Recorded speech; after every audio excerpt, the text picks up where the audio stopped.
Good Sunday morning and afternoon, everybody. I am here to update the Truth Drip channel, which has 2 new videos on it this morning, number 16 and number 17. And so, and we're going to go over it like we always do. I may just interrupt, each one according to what's going on, because there is some things in there that need to be clarified. There's a lot of deception and a lot of misinformation coming from the deputy coroner. And so let me get my headphones on and we will cover the first one, number 16, immediately.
At the time, they were told it was an accidental drowning.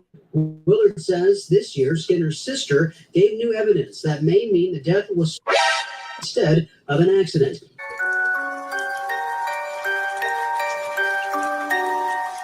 So I have to justify changing it because it can't just be because, well, I spoke to sister and she said this, this, and this. It's got to be, I spoke to these people, sure, in addition to a family member. So I've already talked to my boss, and I've already said to him that sometime, we have to get through the first of the year, and still I'm not quite done with a few things, but I'm going to have to set aside time to interview all of you, because it can't just be, well, because the media is going to find out and they're going to want to know everything that's been done as to why this was changed. And it can't just be, oh, well, I had a conversation with a sister. Because all of that's going to come out. I understand. And until I have the time to really devote to, I didn't want to start it because I don't want to have 2 or 3 this week and 2 or 3 next week. Like, there is going to be a time when I set aside that time for everyone to come in, because if it's going to be done, it's going to be done right, because I'm not going to have anybody allude that it was done just because the family has asked for it to be done, because it can't be that way. Which means... Okay, let's just start off with that. And this was from her own, and I'm talking about the deputy coroner, her own words. She had said the reason why the case was reopened. See, she talks out of both sides of her mouth. And so that means that she is lying. People only do stuff like that and trip up on their own words. I mean, to begin with, her verbiage as a professional is subpar, okay? She talks like somebody who barely has a high school diploma. There's no professionalism in any of her verbiage whatsoever. So let's just begin with that. And then talk about the fact that she claimed, her words, The reason why the case was reopened was because many social media influencers and podcasters, and she named one by the name of Beth, had contacted her office requesting the case to be reopened. So why she keeps going over and over the Skinner family, why doesn't she just stay with the original reason for the reopening of the case, which is the truth? Is this woman allergic to the truth? That she doesn't know how to speak it? My God, it's her own friggin' words. So let me go further. Susie has to be interviewed too, because she was interviewed initially. But she'll be interviewed this time with the police department, and we will confront her as to why she didn't tell us that other family members were here. Right. And she may go to jail that day for lying to law enforcement and impeding an investigation. So she might go to jail that day. She acknowledges that in the original investigation, she lied to law enforcement, impeding an investigation. So what does impeding an investigation mean? She got in the way of, she stopped, she misdirected, she misguided an investigation. So what would that mean? That would mean that you have to go reinvestigate the actual investigation. You remember this conversation is happening January 2025. She doesn't see, if I'm not mistaken, the video until March, I think it is, of 2025. How could you come to a conclusion? And then you have to set aside for this and you got to set aside for that. This should be a high priority.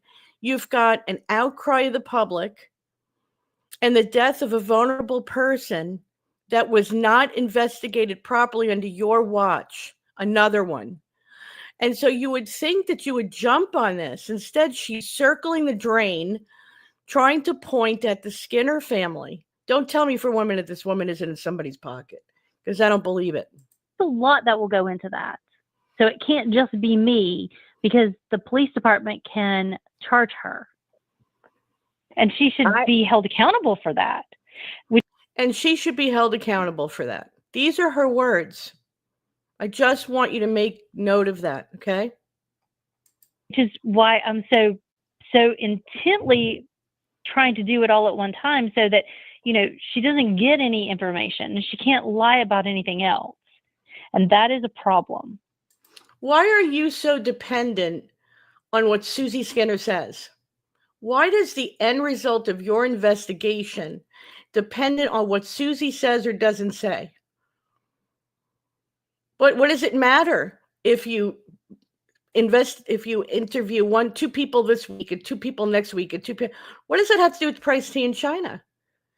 Just do your job. When did it ever become the person who potentially hurt the victim has whatever they say has to do with the conclusion of the, what does that have to, of course, Susie's going to defend herself.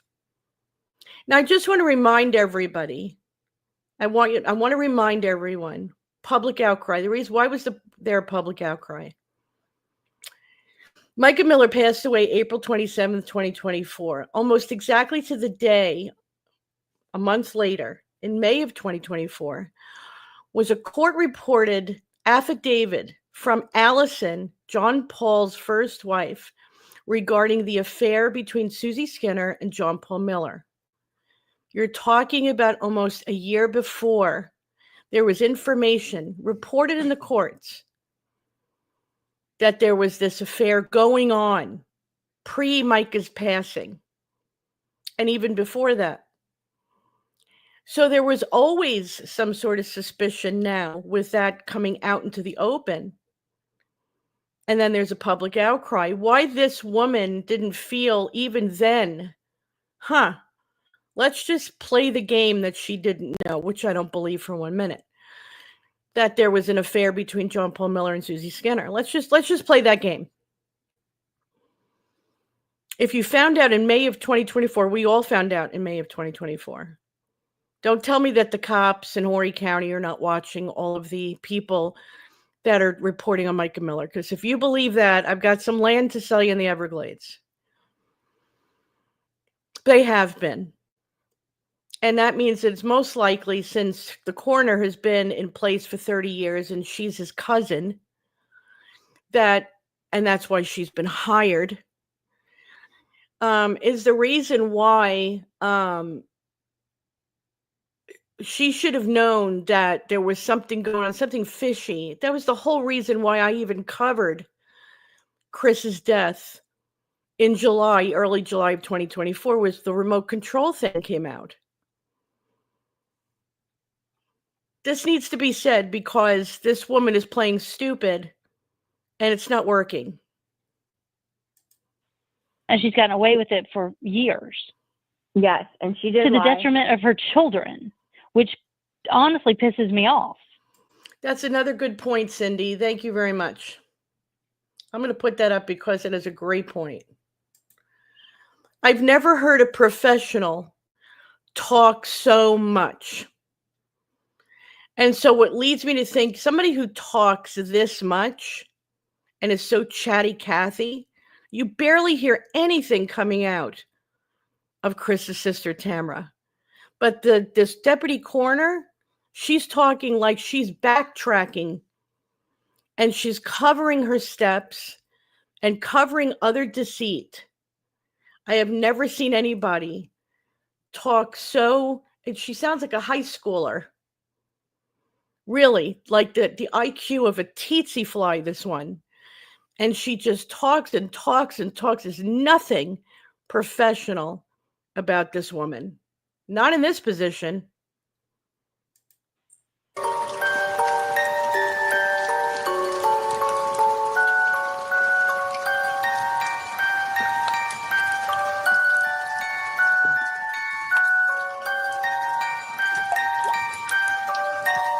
So she said she can't have people eluded was the family again. And I forgive me for repeating. Why would that even be? Why would that need to be said? If she was the one who said, you could go back all the way to the beginning of the Truth Drips.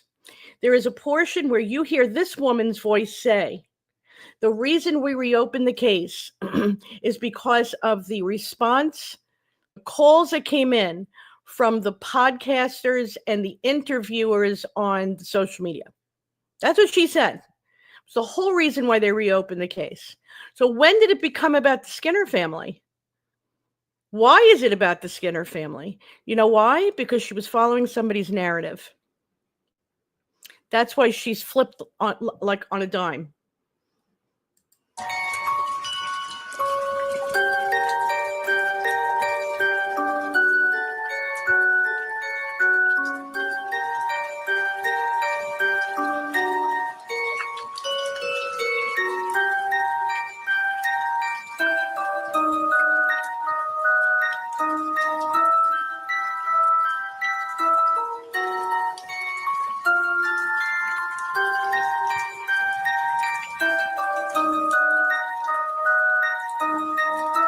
Good morning. Many of you have recently inquired about this case, and yes, both Myrtle Beach Police Department and Horry County Coroner's Office have been contacted with new evidence regarding the manner of death in this case. This evidence is being investigated. I should remind you that the Coroner's Office only releases information on homicide and accidental deaths. Let's stop there. I told you, I warned you guys. Okay. I should remind you, this is this own woman's words. I should remind you that the coroner's office only releases information on homicide and accidental deaths, except for overdose cases. Now, we already know this was not accidental. We looked at the video. This is dated March 21st. I don't know if this woman has seen the video at this point or not. If she has, she needs to get a new pair of glasses, or maybe a pair of glasses. Or two, she's willfully ignorant, or she hasn't seen it. I don't know. She just insists on staying on the same line of deception. There is no accident. His wheel did not slip into the water. So let's get off of that, because it did not happen.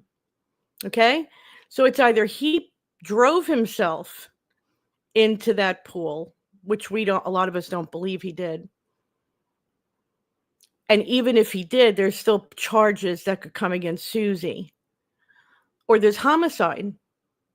She's saying here, in this case, I should remind you that the coroner's office only releases information on homicide.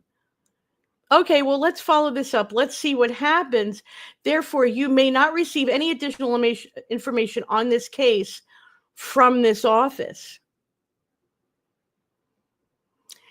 Let me do it again. I should remind you that the coroner's office only releases information on homicide and accidental deaths. Therefore, you may not receive any additional information on this case from our office. Now, is she alluding to the fact that she believes that this was an self-unaliving? What proof does she have? Well, the proof would be that beforehand, Susie Skinner neglected a vulnerable adult. Neglected, and this affair, what she says, potentially drove him to that state. So if that's the case, there's charges. And I've read to you those charges as South Carolina charges that could be imprisonment of up to 30 years. Except overdose cases. Therefore, you may not receive any additional information on this case from our office. Thanks. Tamara Willard, Chief Deputy Coroner.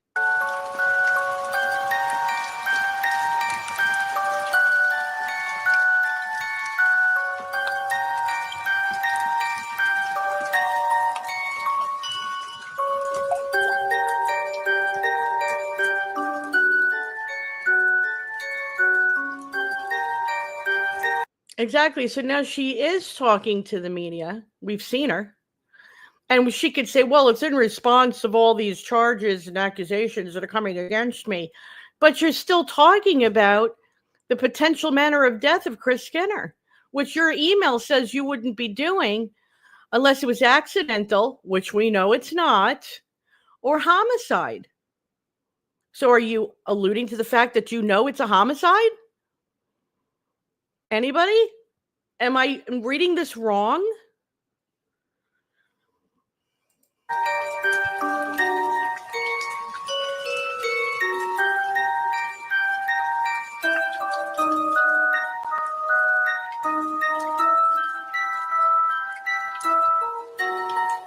Okay, so that's number 16. So let's go back.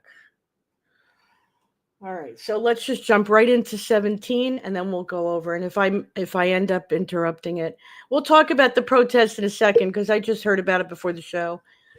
So we'll talk about that in a second. Let's just go over the truth drips, excuse me.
This video is to emphasize how words matter.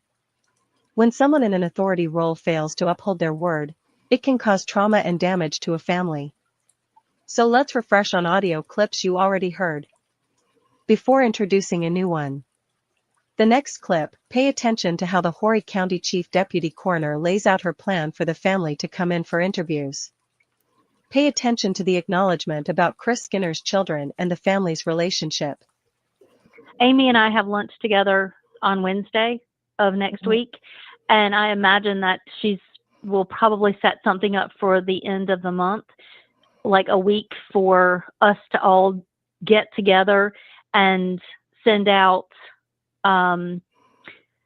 subpoenas court orders, however we're going to handle it for everybody to come in so that it's all done it has to be done a certain way, because I don't want it to come back on you guys, because at the end of the day, this is their mom.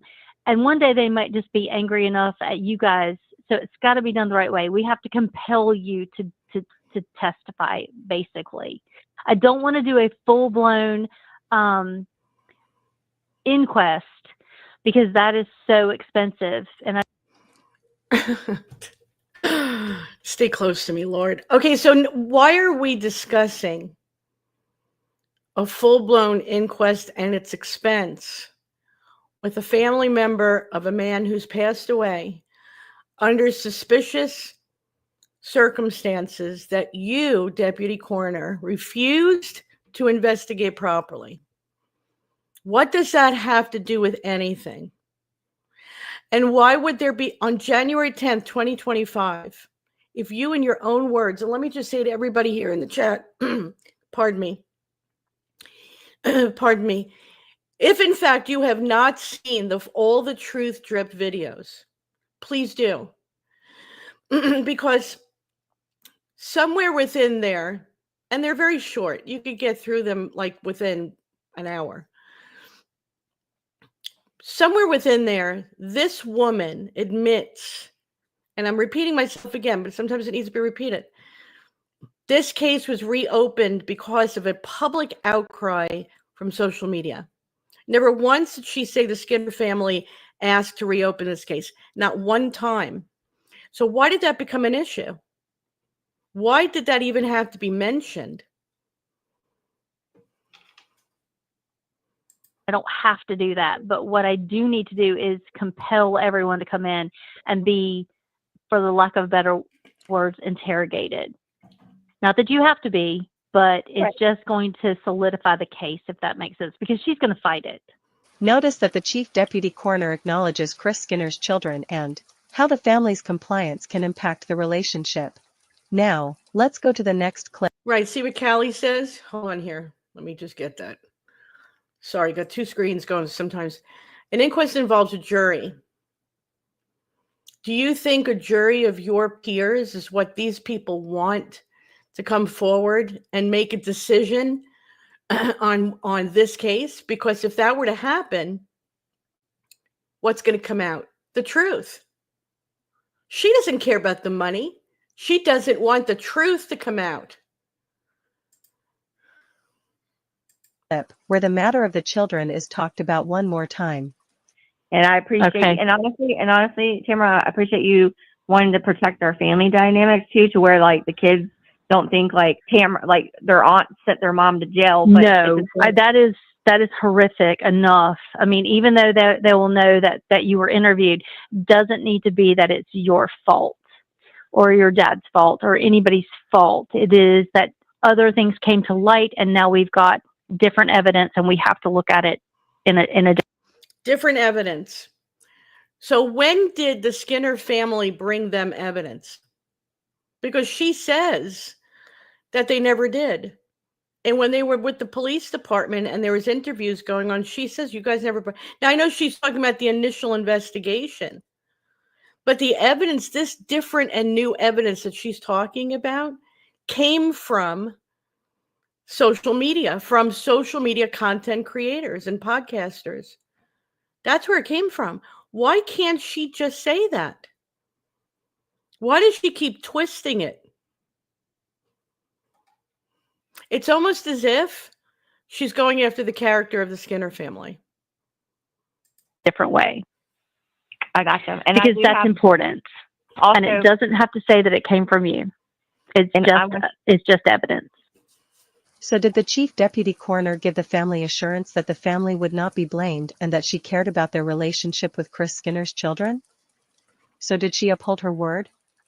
Let's listen to how the Myrtle Beach police detective opens Susie Skinner's interview, with the Deputy Coroner sitting in the interview. So ultimately what happened, family contacted the coroner's office. They're not very happy with the outcome of the investigation. So this lawyer,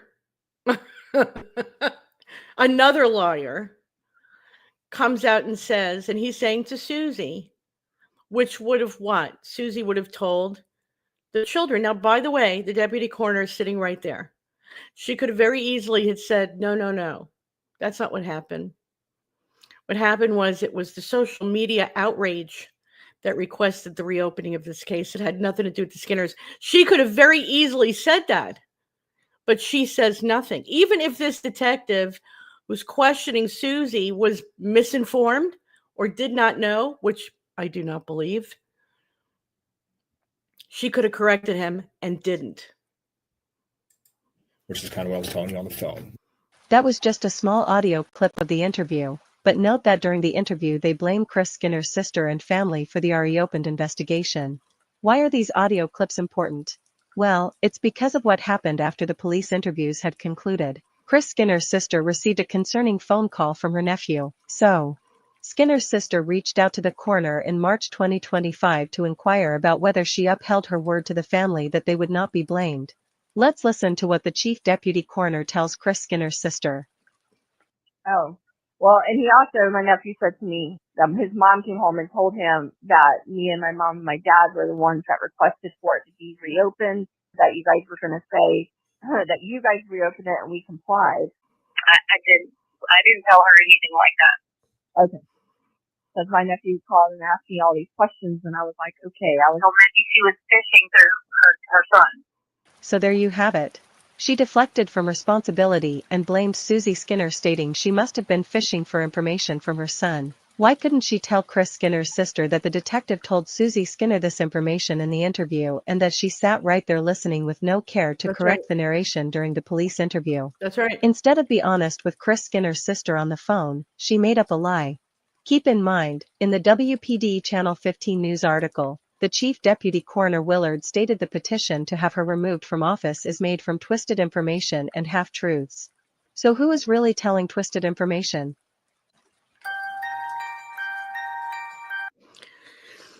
Well, the woman is telling you the truth. There is twisted information and half-truths, and they're all coming from her, and they're all coming from the police department. And why? Because they're, as I said earlier, skirting around the drain. You know, they're doing everything they can to make it look like they reinvestigated this case, which they did not. All they simply did was interview some people, you know, put in a little bit of effort, you know, made it look like they interviewed Susie and did absolutely nothing. They're as worthless, as I said yesterday, tits on a bull. Okay? And I don't mean to be offensive. It's just the truth of the matter. They are worthless. And they're worthless on purpose. As I said earlier, this woman sounds so unprofessional. I was surprised that she got her job. But then I found out yesterday afternoon that the coroner, who's been there for 30 years, is her cousin. So, of course, you know, I'm going to give my stupid cousin who's got the intelligence of a tsetse fly a job that's so important over all the people that passed away in the county. She sounds like somebody that works, and I'm sorry if anybody works at Kohl's, I'm not putting you down, but it's not the same as a professional position as a deputy coroner. Okay? She sounds like somebody should be working at the mall. She's just, yeah, the music is pretty cool. The music is very cool. If you have not watched The Truth Drips from the beginning, from the very first video, I implore you to do so. The deputy, yes, and the coroner has the ability, especially in this county, to let her go. He does not have to have a reason. He doesn't have to have a reason. He could just let her go. We read that. And so, but he's probably not going to until there's a lot of pressure, and that pressure is coming. Now, we're over 1,000 signatures in the petition.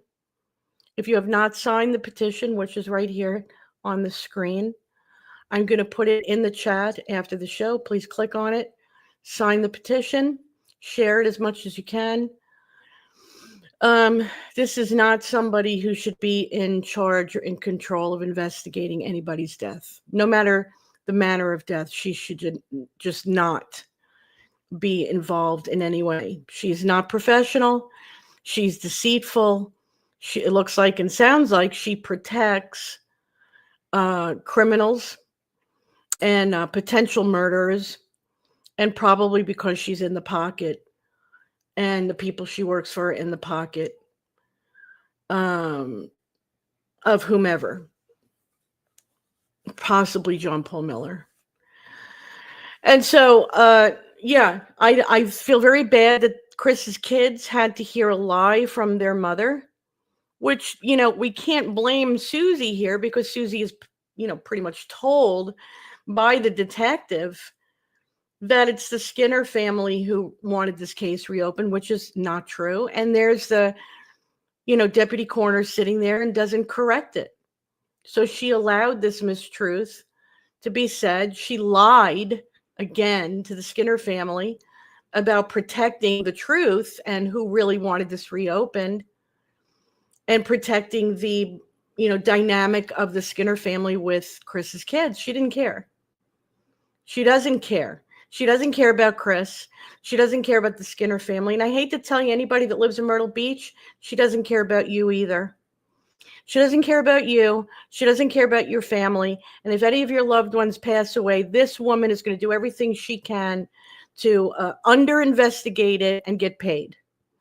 We've got a lot of people right now throughout the country, no matter their position, who are being let go, fired, or even getting in trouble for taking taxpayer money as payment for doing very little to nothing at their job. She is not safe. Neither is her cousin, Robert Edge. Okay? None of them are safe, not under the Trump administration. So don't think for 1 minute they're not looking. Don't think for 1 minute Bongino's not looking, Patel's not looking, Bondi's not looking, the Attorney General in D.C., that the Department of Justice isn't looking. Don't think for 1 minute the FBI isn't looking at you. They're all looking at you.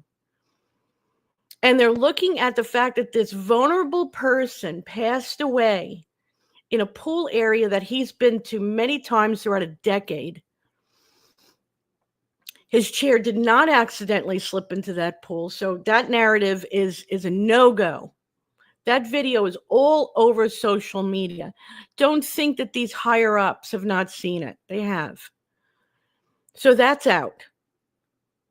If in fact it were to be a self-unaliving, then there is a law that talks about why. Why would this man come to that conclusion? There was no investigation about the home that he lived in, which is part of the protocol, Deputy Coroner, that you were supposed to do. And you were all supposed to investigate the pool area. You didn't do that either. Part of that, again, as a repeat of yesterday, would have been watching that video. And you yourself would have seen it was not an accident. Okay? You would have seen he didn't fall asleep at that chair. You interviewed somebody in 2025 that told you people in these electronic wheelchairs don't just sit somewhere and keep their chair running. They're known to shut them down until they move again. I just don't know. You were told by so many other people that she stopped caring for him, washing him, feeding him, giving him his meds. Meds she was supposed to give him the night before. She waits until the next morning to give to him. You don't treat a patient like that. You don't treat a vulnerable adult like that. This was somebody who depended on her. You yourself said that their affair could have driven him to this and that she might be arrested.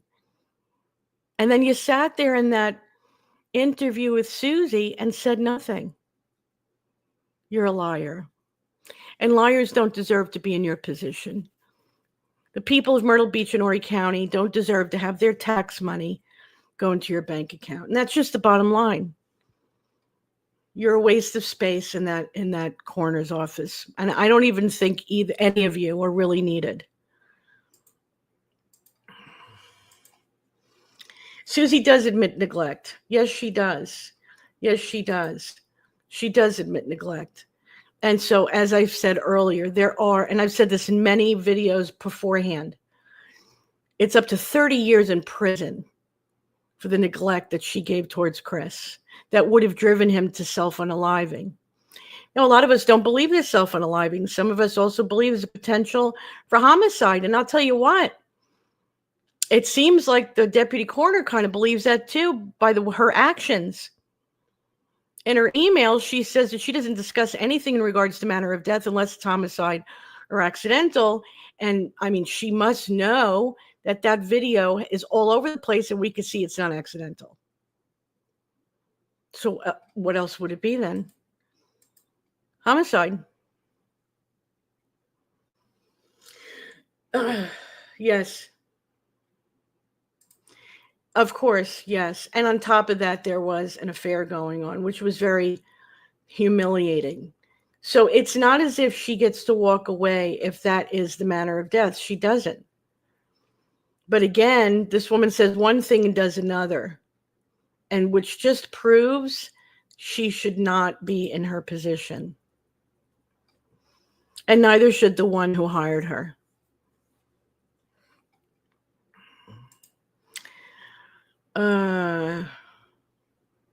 Yeah, JP, the killer coach. That's hysterical. Yeah, Killer Miller. That's what some people call him, Killer Miller. Well, guys, that's number 16 and 17.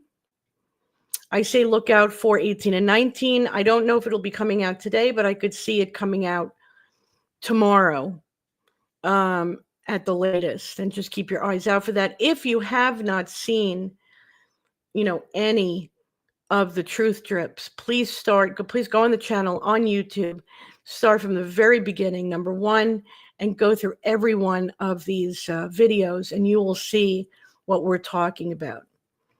The protest. So what had happened at the protest? What are we seeing here? It's cause, manner of death, period. She has the authority to investigate. Yes, she does. And she took the detective's word for it, and that was it. And the detective, it was misinformed and half-truths, as she puts it. The FBI is on this, Judy. So anybody want to tell me what happened at the protest? Did something happen there? I can even invite you up if you want to talk about it. The cops showed up again. Why was John Paul crying about people petition? It's never going to stop. I don't know what part of it's never going to stop he doesn't get. The only way it's going to stop is when he's behind bars. The only way it's going to stop is when Susie's behind bars. That's when it's going to stop. So what part? What part doesn't he get? I could break it down for him because he seems to have a difficulty understanding English. It's not going to stop. It's never going to stop. It's going to get worse and worse. The building owner next door, what he's complaining. Okay, well, tell the building owner next door to go to the FBI and tell them to speed it up then if it's that upsetting. Protesting, okay, do these people living in America or not? This is a constitutional right. If they're not throwing bottles and Molotov cocktails and they're not, causing violence and they're not breaking or damaging any property, and they're just standing there going, you can't hide from the FBI, or justice for Micah, justice for Chris, there's nothing you can do.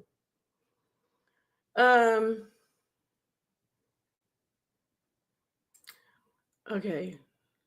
Another man showed up too. We found out he is in with Winslow on owning the strip mall. Okay. Some guy that brought the building is trying to say his stop work order is the protesters' fault. Okay. For his stop construction, his building. They called the police and said a protester was in the parking lot. Was there a protester in the parking lot? Absolutely, Callie. There is a relationship. They had the officer show them the picture of the protester.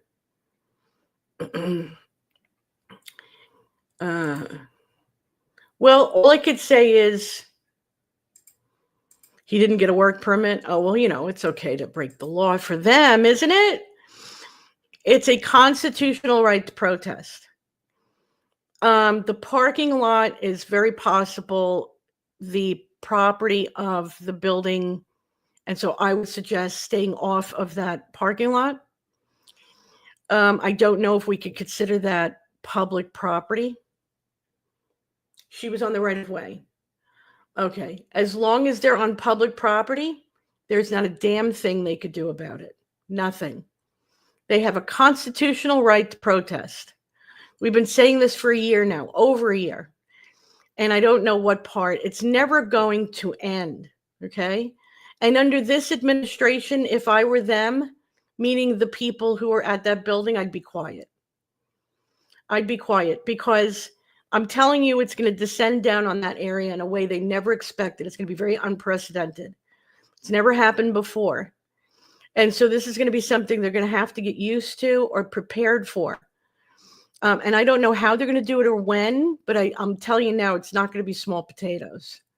That's what's taking so long, because it's not just merely two people who've passed away. The two people passing away is symptoms of what is really going on. And the symptoms of what's really going on is we're talking about human trafficking, weapons trafficking, sex trafficking, prostitution rings, drug trafficking, all kinds of criminal activities, money laundering. And so when you see John Paul standing on that altar, pseudo preaching the cherry-picked word of God, what he's doing is he's putting up a front of a man who's somewhat trying to be godly. Okay, and he's convinced these one or two people, I think they're actors or they're in on it. Anybody sitting in on that congregation at that point, I think you're in on the criminal activities. I think you're criminals just the same as he is, because after all this time and everything that has been exposed, for you to sit in those chairs and say this is a man of God, you are now willfully ignorant to all his criminal activities, and you support him. And you support the fact that we were able to prove that Micah Miller was not killed with her own ammo. Okay, so what that means that she didn't purchase that weapon to take out her own life because it was not used. Those bullets were not used on her. We proved that beyond a shadow of a doubt. In a courtroom, we would win. We would win. And it would prove that she was killed by somebody else's hand. Okay? So if we were able to prove that in the 11th hour, don't you think that we could also prove that about Chris? I mean, a witness came forward in the aftermath and said there was this conversation from John Paul Miller talking about remote controlling the chair. So why couldn't Chris lift himself up in that chair? Why couldn't he stand up if this chair was not only waterproof, but able to stand up straight? What? He's not 5 feet tall. Chris is not 5 feet tall. Chris is a tall guy. If he would have stood up straight in that water, he'd still be alive today.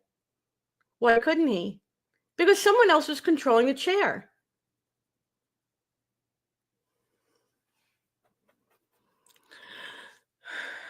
There you go. So here, the protesters have all the permits they need to be there and keep their permits current to avoid legal confrontation. They record everything for their protection. Praise God. Good for them, I Spy. Good for them. I think that's perfect. That is absolutely perfect. Yeah. Okay, good for them. And that means that they are protected by the Constitution. The end. The end. Well, I'll tell you what, if it was not neglect, but instead homicide, she'll get more. Life. So, okay, guys, so we're on the 44-minute mark. Thank you guys for joining me. I'm going to put the petition link in the chat after the show so that you will be able to find it. If you have not signed that petition, please sign the petition. Please share it with people that in groups that you're in for any kind of a true crime that know about the Micah Miller case and the Chris Skinner case, of people that may not have seen or even signed. Maybe you need to remind them. I've had to remind a few people to sign the petition, and they have. Maybe you can even get family members and friends that know that you're involved or interested in these cases to sign that petition. The more the merrier. Please, it helps out a great deal to get rid of this woman, and maybe more people. We need accountability here. Okay. And CJ's coming back too. Praise God for that. Also, if you could please help with the online protest, that also helps bringing awareness towards the Micah Miller case and the Chris Skinner case, and how law enforcement in both North and South Carolina have failed them, and that the higher tiers of law enforcement will force accountability on all of these people. So if you could please help with the online protest and the petition, and please keep up with the Truth Drip channel. And let me put that here. I'm just going to put that here so you could see it. If you've never watched it, I advise you to watch it. Oops, hold on. And it's on YouTube. All the shows are on YouTube. So please watch The Truth Drip. And if you haven't watched any of them, please watch from the beginning to the end, and you will be up to date. Every time something new comes out, we jump on and we go over it. So that'll have you up to date, and you'll be where we are. Okay. And you'll see what we're talking about. So thank you guys for joining me on a Sunday afternoon. That's uncommon for us, but these are uncommon times, and you can't hide from the FBI. That's right. You got it. So until I see you guys again, please stay safe, stay in prayer, do everything you can to keep these things out into the forefront, protest, petition, and until I see you guys again, God bless.